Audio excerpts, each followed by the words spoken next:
শেষ পর্যন্ত কূটনৈতিক স্তর থেকে বার্তা, ভারতে আশ্রিত শেখ হাসিনাকে ফেরোচ্ছে, নোট পাঠালো ঢাকা।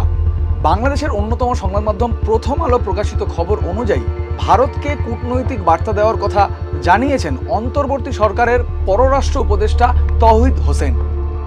সংরক্ষণ বিরোধী ছাত্র আন্দোলনে সাইদুর রহমানের খুনের মামলায় শেখ হাসিনার বিরুদ্ধে অভিযোগ দায়ের করা হয়েছে আরও 142 জনের বিরুদ্ধে। বাংলাদেশের বিভিন্ন থানায় শেখ হাসিনার বিরুদ্ধে কম করে 200টি ফৌজদারি মামলা দায়ের করা হয়েছে, যার মধ্যে 198টি ক্ষেত্রেই রয়েছে খুনের অভিযোগ। এবার বিচারের জন্যই শেখ হাসিনাকে কাঠগড়ায় তুলতে চায় মোহাম্মদ ইউনূসের অন্তর্বর্তীকালীন সরকার।